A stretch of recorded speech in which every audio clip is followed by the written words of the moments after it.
I should have known something was off when my wife, Hannah, said the phrase, "I think I want to write a novel."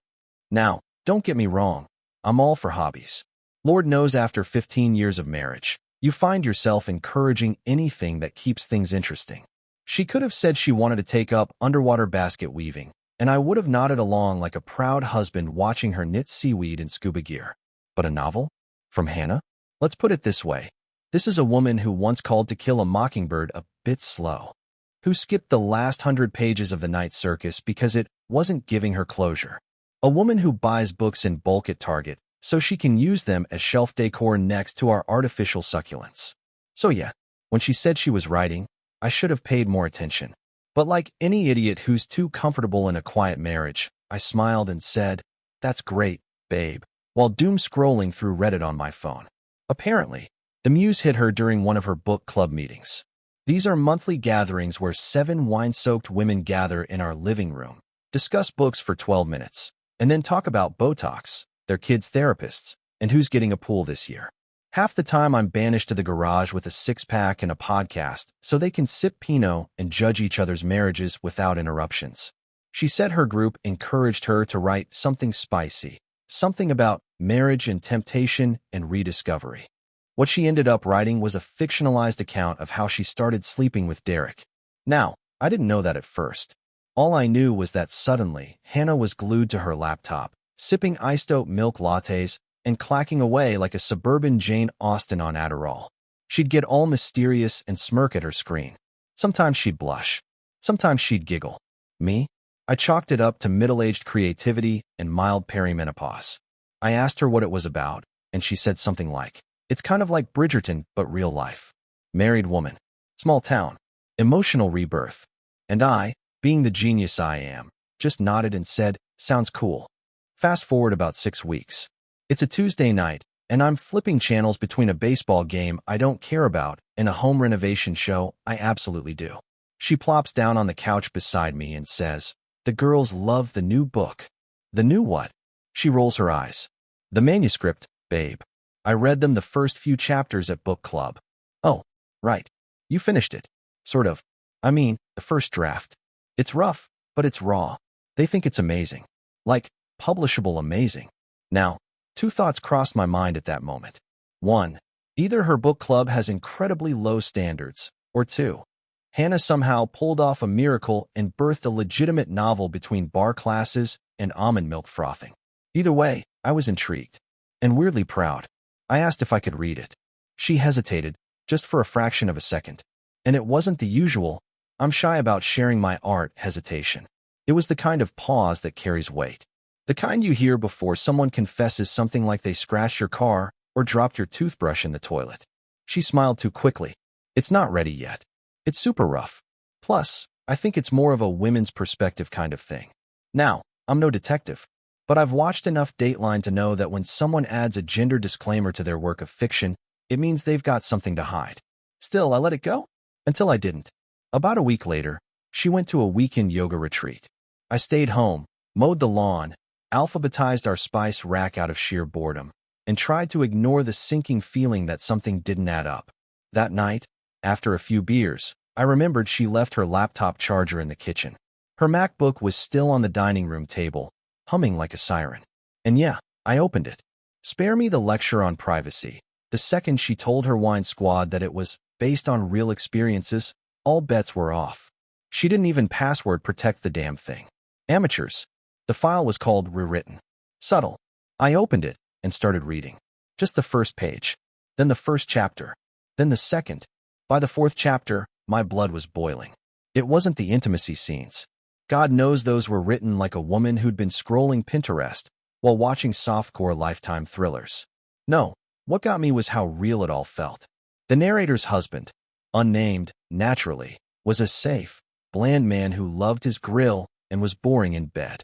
He watched baseball and forgot their anniversary one year. He made dad jokes and fell asleep early. He asked too many questions. He didn't see her. Oh, and she had an awakening. With a man she met at spin class. Tall, rugged. Drove a Jeep. Hands that smelled like engine grease and dark roast. Hannah goes to spin class. Derek drives a Jeep. He's a mechanic and lives 3 streets over. Hannah once said he looked like if John Hamm had a southern cousin. And the part that really did it? Chapter 11. They hook up. In a Jeep. Behind the park by our kids' old elementary school. The park where she said her tire pressure light came on, and she was too anxious to drive until someone came and checked it. I sat there on our Pottery Barn couch, reading about how Lydia rediscovered her sensuality in a Wrangler with leather seats, and it wasn't even subtle anymore. I was the joke. I was the idiot husband character. She didn't even change the dog's name. You know that feeling when you're so angry, you get calm? That's where I went. I closed the laptop. I poured myself another beer. I sat on the patio under the string lights I hung up last summer for her birthday and watched our cat chase a moth. I didn't say a word when she got back from her retreat. I didn't confront her. I didn't ask questions. Instead, I made a plan. Because if she wanted an audience for her masterpiece, well, I'd make sure she got one. I didn't touch the manuscript again after that night. Not directly, anyway. I didn't need to. I had every scene committed to memory like it was tattooed behind my eyelids. The so-called fictional story of a restless wife and her greasy-handed Jeep jockey had been seared into my brain with the slow-burn precision of a well-crafted middle finger. But I didn't let it show. Not yet. No. The next few weeks were me playing house like nothing was wrong. I kissed her good morning. I asked about her writing. I complimented the risotto she overcooked and pretended I hadn't mentally red-flagged every errand that took more than 20 minutes. I even drove her to her next book club meeting. Held the door open, smiled as she got out in her floral cardigan and big sunglasses, like some prim little domestic goddess ready to sip Chardonnay and lie through her teeth. I didn't even flinch when she said, "They're all so excited to read the final chapters. I think it really ties everything together." I bet it does. You see, I had a plan. A quiet, slow, satisfying one. Because if Hannah wanted an audience for her self-important adultery novel, I was going to give her a literary experience she'd never forget. The first step was getting the manuscript. The full thing. Not just the version she read at book club. No, I needed the unedited truth. The director's cut. Luckily, Hannah was about as tech-savvy as a golden retriever trying to operate a typewriter. Her writing folder was helpfully stored on her desktop, named Project. All caps, no password. Inside was a Word doc, rewritten under Realithosone.docs. A real Hemingway, my wife. I copied the file to a flash drive. Printed it at the FedEx down the road. 67 pages, double-spaced. Ink still warm when I flipped through the last scene, which, and I'm not kidding, ends with the main character whispering, finally, into the Jeep guy's chest as fireworks go off at the town summer fair. So subtle, so poetic, so incredibly dumb. But here's the fun part. I didn't just print the manuscript. I annotated it. I went through every chapter, every line, every whiff of fictionalized adultery, and I matched it to real-world evidence. Dates, receipts, calendar entries, her stupid Instagram captions, even a dentist appointment she skipped for a migraine that just happened to line up with Lydia's spontaneous hotel scene with her forbidden flame. I wrote it all in red pen, like a high school English teacher correcting the biggest lie of a term paper. Then I got it bound. Yep, I went full drama. Black matte cover, laminated. Title page said rewritten by Hannah Marks, her maiden name, for extra flair. Below that, with annotations by her husband. That little add-on made the FedEx guy do a double take. I told him it was a passion project. He nodded like he didn't want to get involved. Now all that was left was timing. Hannah's book club met the second Thursday of every month. That gave me 6 days. 6 days to rehearse my smile. 6 days to act like I hadn't read about my wife's affair in 50,000 words of badly written softcore fiction. 6 days to slowly let the bitterness ferment into something more refined. I waited. On the morning of the meeting, Hannah was buzzing. She wore her favorite jeans, the ones she said flattered her back end, and one of those loose linen tops that made her look like a Vineyard Vines ad. Her hair was curled, and she was wearing lipstick. Lipstick. For a book club meeting. She floated around the kitchen humming like she was auditioning for a Nancy Meyers film. Got anything special planned tonight? I asked, sipping my coffee. She smiled without looking up from her smoothie blender. Just reading a few more pages. Maybe they'll give feedback on the last chapter. Oh, I bet they will. What? Nothing, I said, and walked out of the room before my face could betray me. Around 6:30 p.m., the girls started arriving. The book club was mostly made up of women who smelled like dry shampoo and wore athletic wear despite never attending the gym. Becky from across the street. Allison with the giant fake lashes. Dana, who laughed like a smoker and always brought fancy cheese from Trader Joe's. I greeted them all like nothing was wrong. Even poured a few glasses of wine. Told them they were in for a treat. They had no idea. At 6:52 p.m., I placed the stack of bound manuscripts on the dining room table. 7 copies, one for each of them. Each copy wrapped in brown butcher paper with a note on top. Advance reader copy. For discussion tonight. Then I left. No grand speech. No confrontation. Just a kiss on Hannah's cheek and a have fun, babe, as I grabbed my keys and went out to run errands. I parked one street over and walked back through the side yard. Our fence has a knothole near the hedge, just enough to hear muffled conversation through the open patio door. At first, it was quiet. Unwrapping. A few giggles. Dana probably thought it was Hannah's idea of a surprise. Then the murmurs started. Silence. Then a burst of wait, what? Becky, in her best hushed voice. Did she really write this? Allison, oh my God. That's Derek, right? The Jeep guy. Pause. Dana again, reading aloud. Chapter 8. His hands gripped my hips like he was tuning an engine. Who writes this about their mechanic? Laughter. Then confusion. Then the room started unraveling. One voice said, "This isn't fiction." Another one muttered, "Are these real dates?" Then I heard the tone shift. A thud. Probably Hannah slamming the copy shut. "Did Mark do this?" she hissed. Dana again, loud and clear. "Holy hell, Hannah. Did you seriously cheat on your husband and make us read it like a damn romance novel?" I don't think I've ever smiled wider in my life. I left before things got truly ugly. Didn't need to hear her cry or stammer or spin it as some writing exercise. No, I knew her well enough to predict how the rest would play out. And it did. She came home later that night looking like a raccoon in a hurricane. Eyes swollen. Lipstick gone. Book club canceled indefinitely. I acted surprised. What happened? She didn't answer. Just stormed past me and slammed the bedroom door. And I grabbed a beer from the fridge. Sat down on the patio under the string lights. Took a sip. Then I pulled out the final part of my plan. The last copy. The annotated one.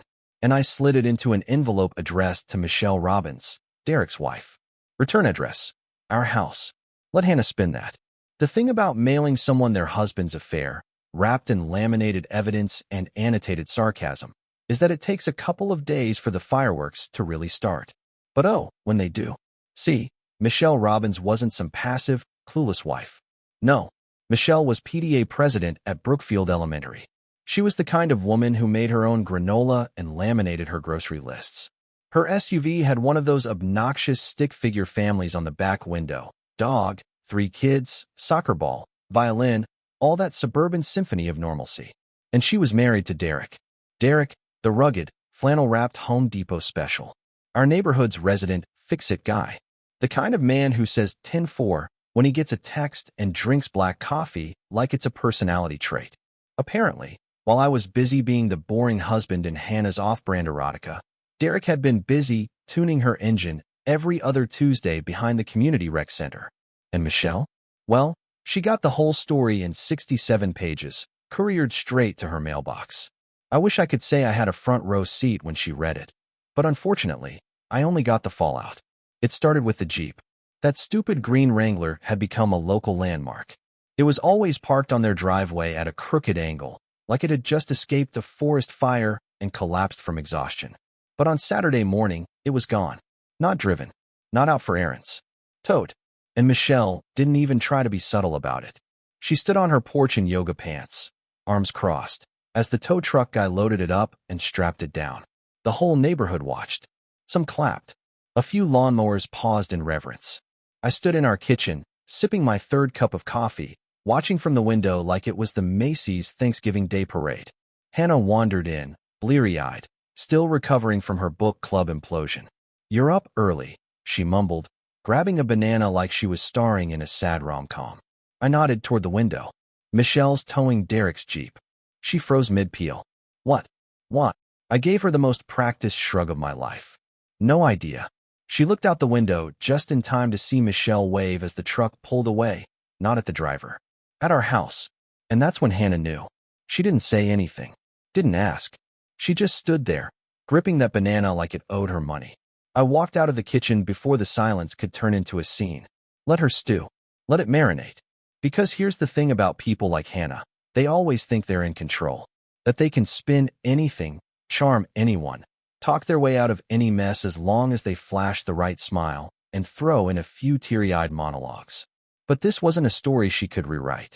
This was my edit now. By Monday morning, the fallout had gone nuclear. Derek didn't show up to his job at the auto shop. Rumor had it Michelle kicked him out and changed the locks.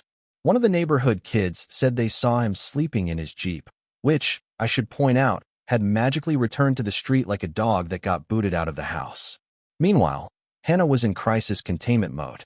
She deleted her Facebook account, canceled the next 3 spin classes, and told her sister she was going through a creative breakdown. Creative, right. She finally broke the silence that night. We were in bed, both pretending to read.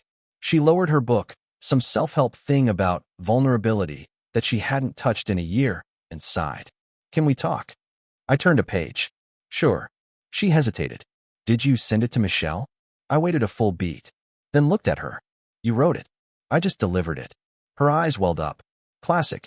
I didn't mean for it to be real. I mean, the book wasn't supposed to be. It was just a story. A way to process. Process what? The guy from spin class? Or the guy from chapter 6 with the Jeep and the weird obsession with leather seats? Mark. No, go ahead. I'm genuinely curious which part was fictional. Was it the park? The hotel room with the vending machine intimacy scene? The coffee shop where you said, and I quote, his Americano stirred something in me. She covered her face with her hands. It was a mistake. Oh, it's art now.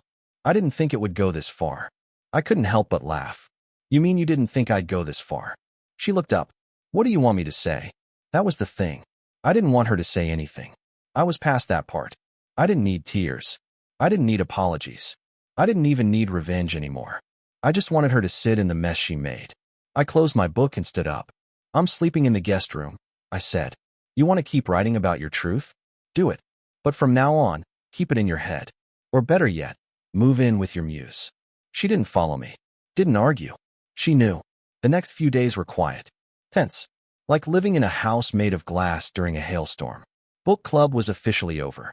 Allison posted some cryptic quote on Instagram about toxic women in silk blouses, and Dana wrote a Facebook status that said, turns out fiction ain't so fictional when it's your neighbor's husband. Brutal. Hannah didn't leave the house for 3 days. And then, just when I thought the dust had settled, she did something even dumber. She tried to spin it. Wednesday afternoon, I got a text from my buddy Nate. We play golf once a month, mostly so we can complain about our wives and pretend we care about bogeys. Text said, dude, is Hannah starting a blog? I froze. I clicked the link he sent me. It took me to a Squarespace site with a pale pink background and a photo of Hannah holding a coffee mug, looking out a window like she was contemplating the meaning of life. The title?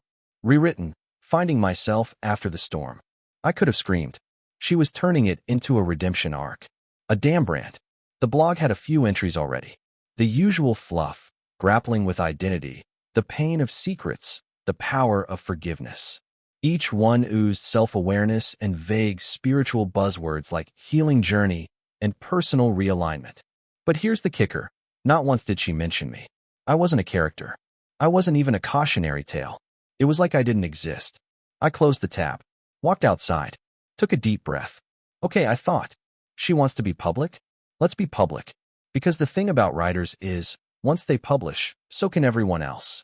You ever feel the kind of calm that only comes after complete chaos? Like the eye of a hurricane, where everything's still just long enough for you to realize how much wreckage is about to come next. That was me on Thursday morning, 2 days after Hannah launched her Healing Journey blog, complete with sunset filters and long-winded posts about rediscovery, pain, and becoming her truest self. You know, the kind of crap people post when they want to cheat and still feel like the victim. It was surreal. Like watching someone set fire to your house and then do a TED Talk on the beauty of transformation. She was trying to rebrand. That's what it really came down to. The book club imploded. Her secret got out. The affair blew up in her face. So now she was pivoting. If she couldn't be the misunderstood literary genius among her wine friends, She'd be the brave survivor of a difficult marriage to a bland man. That's me, by the way. The bland man. The emotionally unavailable, meat-grilling, sports-watching obstacle in her personal growth story. She'd already stripped me out of the narrative. The blog didn't mention my name once. Not even in the vague, "My husband and I were struggling" sense. Nope. Just the weight of routine, unmet needs, and awakening to passion. I guess I was just the supporting character in her coming-of-age story, the crusty bridge she had to cross to get to her Jeep-driving spiritual orgasm. So yeah, that morning, I stood at the sink, brushing crumbs off a plate, staring out at the backyard like some disrespected sitcom dad, and decided, fine, you want public? I'll give you public. And I won't need a single sunset photo or italicized quote from Rumi to do it. I didn't need to write a blog. I just needed to tell the truth. Plain. Undecorated. Delivered exactly the way she told hers. Except I wouldn't dress it up in metaphors or vague emotional nonsense. I started simple. Opened Facebook. My account had mostly sat unused for the last year. I only used it for local news and the occasional birthday reminder. But it still had a decent friend list. Enough crossover from Hannah's circle that the message would spread. I wrote, "Some of you may have read Hannah's new blog. If you haven't, you should. It's fascinating reading, especially when you compare it to the fictional novel she wrote this summer, the one that's actually not fiction at all. In it, a married woman has a passionate affair with a local mechanic. She calls it a story. I call it Tuesday. I was the husband, the obstacle, the bland man. The blog talks about healing and transformation.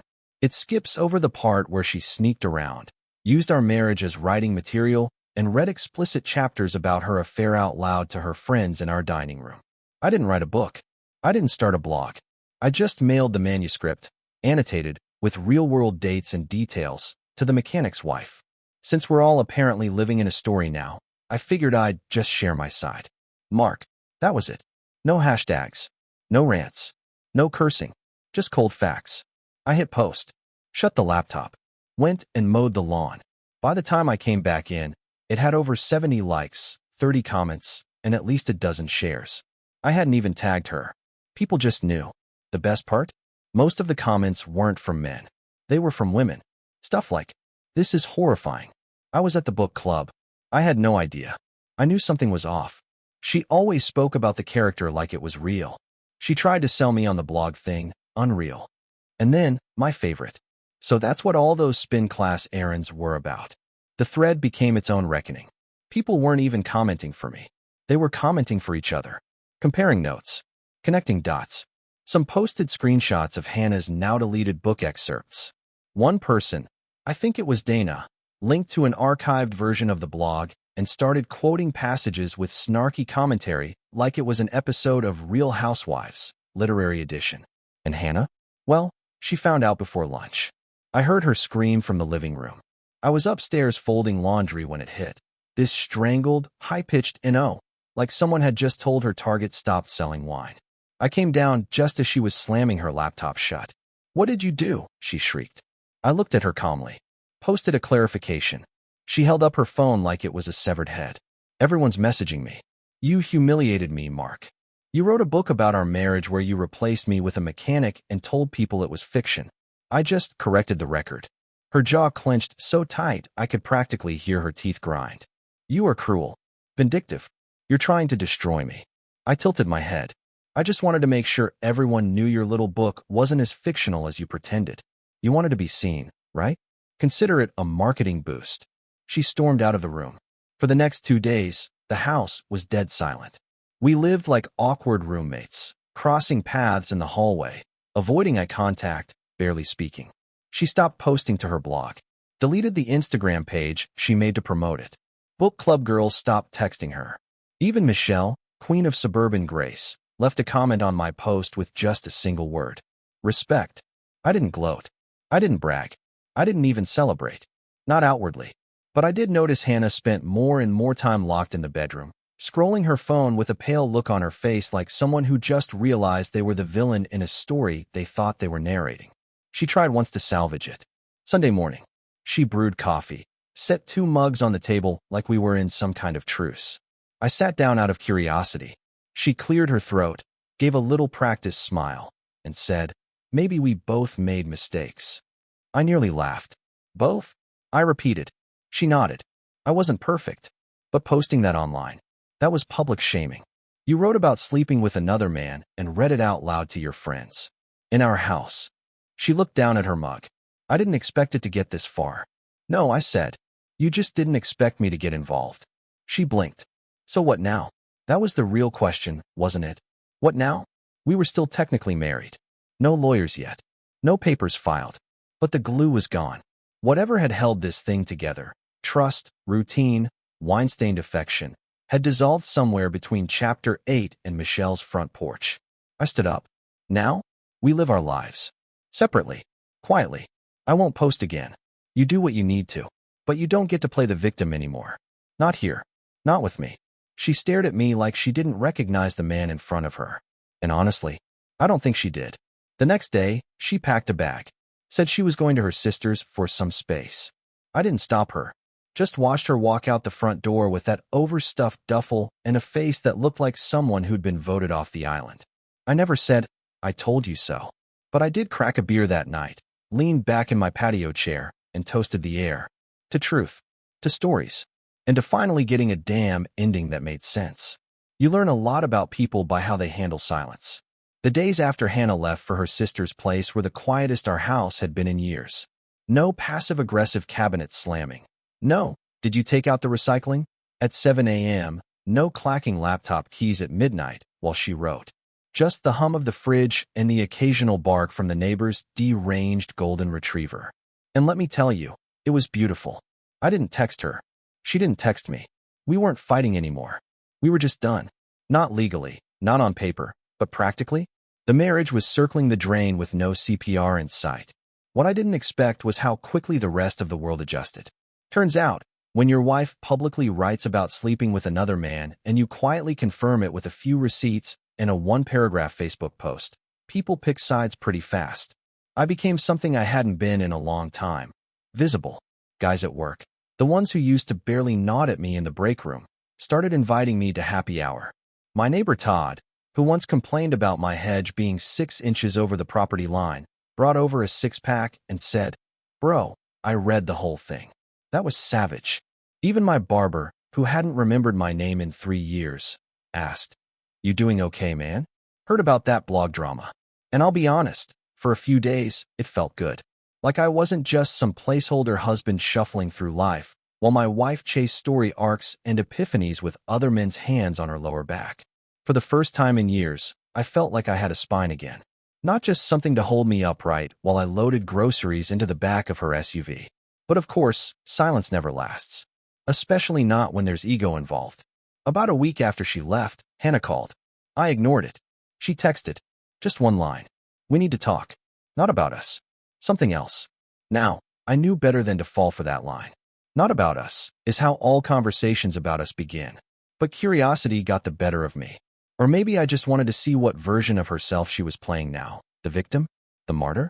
The misunderstood artist? I told her to come by Sunday afternoon. Neutral ground. I didn't want to meet at a cafe and risk being seen in public with someone whose name had become synonymous with suburban scandal. She showed up wearing sunglasses even though it was overcast. Hair done. That weird blank smile that people wear when they've been rehearsing their lines on the drive over.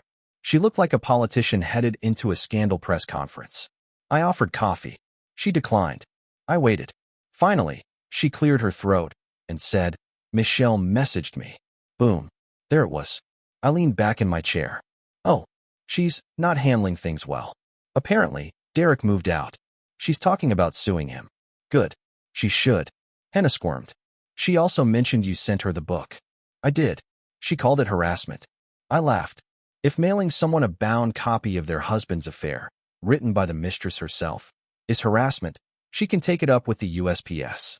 She's threatening to go public. She is public. You made it public the moment you read that crap to your book club. Hannah blinked, caught off guard by how calm I was. I think she wants to ruin me, she whispered. She doesn't have to, I said. You did a pretty good job on your own. She stared at me for a long time, like she was trying to remember who I used to be. Or maybe trying to figure out who she used to be. Either way, I wasn't playing therapist. Then she pulled out a manila envelope from her tote bag and slid it across the table. What's this? An offer? I opened it. Inside, a handwritten letter and a few printed pages. It was a draft. Not a manuscript, a blog post. Another one. The title read, "The Truth About Rewriting My Life." I skimmed it. The opening paragraph was your usual self-pity. How she wrote the novel to explore emotional loneliness. How she blurred the lines between fiction and reality. How she didn't intend to hurt anyone. But then it got interesting. Halfway through, she admitted the book was based on real events. She admitted the affair. Called it a mistake born of selfishness and unmet need. Said she betrayed the trust of her husband, her friends, her readers. And at the bottom, Mark, if I post this, I lose everything. My platform, my reputation, my friendships. But I'd rather lose that than keep hiding behind a lie. I'll let you decide. If you want me to publish it, I will. If not, I'll walk away and disappear. No contest. No lawyers. I stared at the envelope. Then at her. You want me to feel sorry for you? She shook her head. I want to own it. And give you closure. There it was. The word she loved so much. Closure. As if a blog post could undo what she did. As if pressing publish could somehow bleach out the weeks of lying, the smugness, the book club reading, the rebranding crap. It was rich, honestly. But something about the moment, her posture, the trembling in her hands, told me it wasn't a stunt. Not this time. She really did want me to decide. I didn't answer. Just stood up, took the envelope, and walked her to the door. I didn't hug her. She didn't ask. That night, I sat on the back patio with a beer and the draft in my lap. Read it again. This time slower. It wasn't well written. It wasn't moving. But it was honest. And maybe that's all I'd ever wanted from her. I thought about burning it. Then I thought about posting it myself. But instead, I opened my laptop and did something she never saw coming. I emailed it to Michelle. No note. No explanation. Just a subject line that said, "Thought you might like to read this." Let her decide. Let her be the one to say what happens next. I didn't need closure anymore. But maybe Michelle did. And honestly, that was enough for me. The thing about closure is that it never comes how you think it will. People talk about it like it's some tidy little gift you get at the end of a breakup. Like there's a final conversation or a letter or a therapy session that magically sews up all the loose threads. But in real life, closure is just whatever you make peace with. It doesn't ask your permission. It just shows up, dumps its stuff in your yard, and leaves you to sort through it. So when I emailed Hannah's confession draft to Michelle, no commentary, no snark, no follow-up. I knew I was giving up control. And for once, I was fine with that. I played my hand. I'd been loud. I'd been calculated. I'd humiliated Hannah in front of her Chardonnay coven and let Derek's life unravel in high def. But now I wanted to see what happened when the pieces started moving without me. 2 days passed. Nothing. No reply from Michelle. No new post from Hannah. No text. No phone call. No flaming bag of regret on my front porch. I'd almost forgotten about it when I saw Michelle at the grocery store. I was standing in the cereal aisle, deciding whether it was sad or liberating to buy the name brand stuff now that I didn't have to listen to anyone complain about sugar content, when she turned the corner with a shopping basket in hand and locked eyes with me. It was quick. 1 second, maybe 2. She didn't flinch, didn't smile, just nodded, like we were co-survivors of the same plane crash. I nodded back. That was it. But an hour later, as I was pulling into my driveway with a back seat full of silent groceries, I saw something sitting on the front porch. A package. Medium-sized, brown paper. No markings. I brought it inside. No return address. Just my name in handwriting I didn't recognize. I opened it slowly, half expecting another scorched earth blog draft or some legal garbage. But what I pulled out made me freeze. It was Hannah's manuscript. The original. Not the printed version I'd handed out. Not the blog confession draft. This was her real copy. Typed, edited, dog-eared.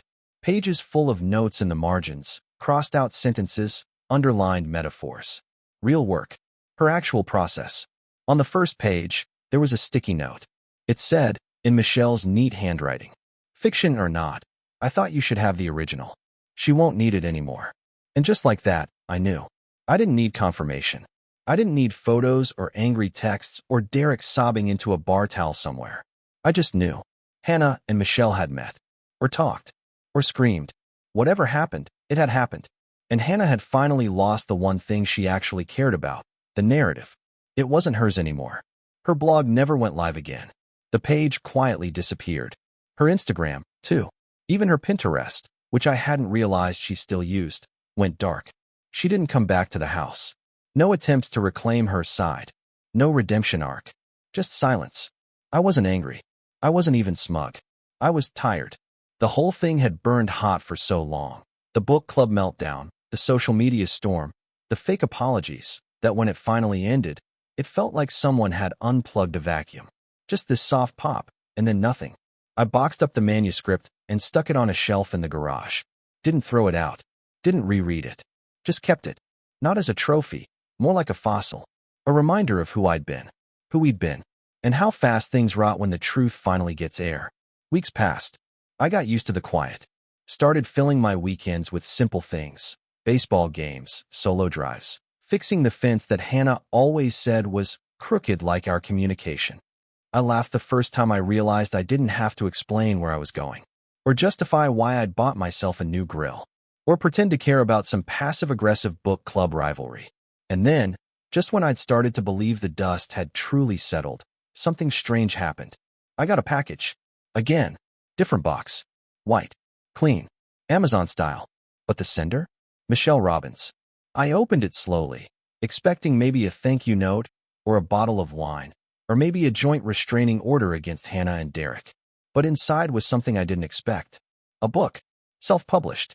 Glossy cover. Full color. Title. Stories We Tell Ourselves, by M.R. I opened it. Inside, a short preface. This is not a novel. It's a dissection. A record. A way to pin down the lies and cut them open. Some names have been changed. Some haven't. I'll let the readers decide who's who. I flipped through. It was brutal. Not fiction. Not romanticized. A scene-by-scene deconstruction of Hannah's manuscript. Michelle had gone chapter by chapter, pairing Hannah's words with footnotes of real-world context. Dates. GPS data. Text exchanges. Witnesses. Even a photograph or two. One I recognized. Hannah's Jeep rendezvous outfit, clearly taken from across a parking lot. Every chapter ended with a reflection. Not bitter. Not even vengeful. Just cold. Analytical. Like a scientist dissecting a frog. The final page hit me hardest. Some women write about their affairs and call it fiction. Some men sit quietly while the world assumes they were the problem. But sometimes, the silence has claws. And sometimes, fiction writes back. That was it. No signature. No contact info. Just a quiet, cold full stop. I sat with the book in my lap for a long time. Not sure how to feel. Not angry. Not triumphant. Just stunned. It was over. Truly. The silence I'd come to love. It wasn't just the absence of yelling, or crying, or click-clacking laptop keys at midnight. It was the final chapter closing with a soft click and no applause. Hannah didn't reach out again. Maybe she knew she'd lost. Maybe she'd moved on. Maybe she was somewhere rewriting her life again. This time with new characters and fewer eyes. Derek vanished. His Jeep got sold a month later. Michelle? I don't know. But the book started popping up in local shops. Quietly. Anonymously. Never advertised. Just shelved like any other title, waiting for someone to crack it open. Sometimes I walk by and see it there. Right between real fiction and creative nonfiction. I don't touch it. I don't need to. I've read it already. And this time, the ending was perfect. Subscribe to the channel